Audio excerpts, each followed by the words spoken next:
But right now it's time for our headliner. If you would, please welcome to the set. First-year head baseball coach Kirk Saarloos is standing by. Kirk, come on in, man. How are you? Great, how are you? Welcome in, man. Come by anytime if you want to visit. Would love to. Great setup. Yeah, have a seat, man. Got a little Richard's rainwater for you there if you need that, you know. Try it out. It's good, man. It's still, I like that stuff, man. Isn't it good? Really good. See, it works, doesn't it? Yeah, I love it. Are you adjusted? Are you comfortable? Are you there yet as the head man? Yes and no. Yeah? Yes, in terms of the baseball stuff. No, in terms of everything's new. Yeah. Right? So trying to figure it all out and, more hats to wear, really, but I'm enjoying every minute. You trained, you studied, you worked really hard for this opportunity, for this day, for this time. Do you think back on it now and you go, ooh, man, that was all worth it, all the time and the effort that you put in? Absolutely. Right when I got here, it was kind of baptism by fire, right? Yeah. My first year, and after my first year, that first summer, Tony Vitello left to be the recruiting coordinator at Arkansas. Chuck Drallman left to be the one of the coaches over at Jacksonville. Coach Schlossnagle went to Team USA. So I was thrown to the wolves in terms of being the recruiting coordinator with no help. Yeah. And looking all the way back from that point to now, definitely worth it 100%. When you think about it, you were the choice of the players. You're the choice of the fans. We know about the great relationship you have with the athletic director. Does that add pressure or does it take pressure off of you? Probably both. That's a great question. I've never had that question asked me. Probably both, just because I want to do well by those people that supported not only myself, but Coach Mosiello and our whole staff. I mean, everybody stayed, Coach Dakin, Meredith, John Delar, everybody. So I want to do well by TCU, our boosters, our donors, our fans. It probably puts a little added pressure, when I get home at night thinking about, okay, how can I repay all the people that helped support me to get to this position as head coach at TCU, where I've always wanted to be since I've gotten here. We've talked before about the management of the roster during COVID and how it changed things, not necessarily in a bad way, but you had more numbers.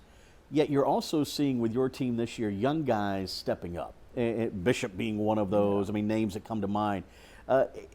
Has it sort of worked its way out already as far as the roster is concerned? Yeah, it has. I think what it is now is we have 40 players. Right. I think next year we'll still be able to have 40. Okay. The only way that we can have 40 is you have to have 5 of those players had to be affected by COVID in some way in terms of playing in that 2020 season. Right. So we'll probably have 40 next year. It's kind of worked its way out in terms of, you have draft eligible sophomores now because of COVID, but talking about the young guys, I think our starting lineup last night, we had everybody but our two grandpas up the middle, Sacco and Rogers. Right. They were the only 2 seniors. Everybody else was either a sophomore or a freshman in the lineup. Yeah, that tells you. Yeah, so that's really exciting. Really exciting news in terms of development over the next couple of years. We love the guys coming in next year in our recruiting class, so I think there's a very bright future. Yeah, that was a win, by the way, over Abilene Christian that he's referencing there. Give me some sense you talk about how the roster's sort of settled out, what the future is for college baseball, and where does that number settle in at? I think it ends up getting back to 35. Okay.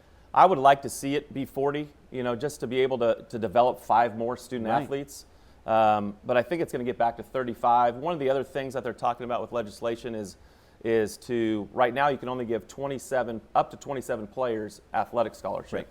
And that has to be a minimum of 25%. They're talking about doing away with the minimum 25% and then doing away with the 27. So you could give all 35 guys some sort of partial scholarship.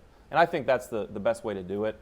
Don't tell me how to spend my money, pretty much. I have 11.7, I know that, and I can spend it in any which way I can. Well, the best way to do it would be to say you don't have 11.7, you've got 25. Well, that would be really nice. Yeah. Or 35. Or 35. I mean, hopefully that's where it's going. Yeah. I think the big thing is it's just a matter of how much college athletics or universities invest and think about baseball, and I think it's starting to grow even more around the country. Let's talk pitching. Obviously, that's your background. As a former pitcher and pitching coach, and now the head man, will you ever be satisfied? Never. It's until we throw a shutout every game, I never will be. So, if pitching travels just like defense in basketball or football, so you got to pitch, and you're in every game if you can pitch. And I'm going to have gray hair and a lot more gray hair, just because you can never have enough pitching. You can never have enough pitching. But they've come around. I mean, and you get the sense that they're, every outing they're a little bit more confident right now. Yeah, right? and I think we're now getting to the point where we have, Austin Crow being injured doesn't help, but we kind of have our 8 guys now. And I think early on it's okay. We might have 10 to 15 guys. Now we've pared that all the way down to, okay, these are our 8 guys that we're going to go to battle with for the most part. And as soon as you have that, now you have guys getting in a rhythm and have an opportunity to kind of cement their roles. I want to make sure I get this number right. 5 wins if tied or trailing after 8. Mm-hmm. The comeback kids, huh? Yeah, the cardiac kids. Yeah. My blood pressure medicine, it works pretty well, I think. But yeah, they kind of just hang around and like I've told them, we're never going to lose a game. We're just going to run out of innings or run out of time. Right. And I think they've taken heart to that, because there's some ball games where it looks really ugly for a long time. Mm-hmm.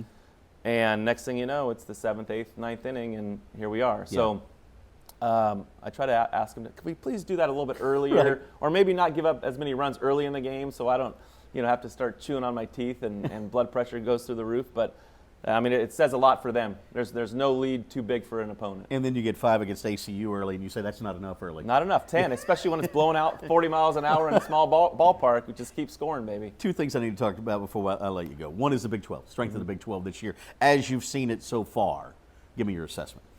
It's deep. Yeah. Top to bottom. There's really not going to be a weekend where you can take a deep breath and say, okay, this is going to be an easier weekend, especially with college baseball, the parity overall. But I think there's an opportunity to get 6, 7 teams in regionals from our conference. Obviously the Texas Techs, Oklahoma State's Oklahoma. We just played a Baylor team that can do some damage in our conference. So there's going to be a lot of teams that we're going to have to go out and play really good baseball to beat in the Big 12. But it's only going to make us better in the long run in terms of going through a great conference, just like our basketball program just did. Yes. You go through a really hard basketball schedule like we did at TCU, next thing you know, you reap the benefits in postseason play. I lied to you. 2 more things. One is Matt Carpenter signing with the Rangers. Yep. Let's hope he sticks with the big guys. Give me some sense of what that means as an ambassador for TCU to have him in town. Absolutely. Matt is a staple at TCU in terms of coming out, hitting, being around our guys, giving back to our program every single year. I can't tell you how much that means to us and our players. And then to have him being local here and hopefully, obviously, making that roster and being able to commute back and forth and having him around during a season as well, and his wife Mackenzie. It's just a phenomenal family, and anytime we can have him in town in Fort Worth more, it's just, you can't ask for anything better than that. Speaking of family, you got the 3 kiddos. They're starting to get up there where they're playing now. Yeah. How are you going to balance that? Your boy's going to be playing baseball. I know softball's coming on as well. Give me a sense of how you're going to balance that. Well, I got my little one having a soccer game tonight at 7 o'clock, so I'll be at that one. When I'm in town, I'm trying to make everything. Yeah. Because I know I'm going to be out of town for a lot of stuff. So the great thing is my son's, he's gotten into golf, which I love to golf. So it's like, hey, babe, I'll take him to the range tonight. So as the sun stays in the sky a little bit longer, hopefully after practice I can get him out there and do that. But my middle one's playing all the sports as well. So it's great. It's phenomenal. It's tough to miss the things that I have to miss. But when I'm in town, there's nothing that's going to take me away from watching them play. I know that's a priority, and we'll be around this program absolutely as long as you're here. Kirk Saarloos, the head baseball coach here at TCU. Thanks for coming by, brother. You bet. Thanks for having me. You. Come by anytime, man. Just hang out and visit. Would love to. We'll turn the camera on, or we might not. You never know. All right, that's Kirk Saarloos joining us here on Frogs Today.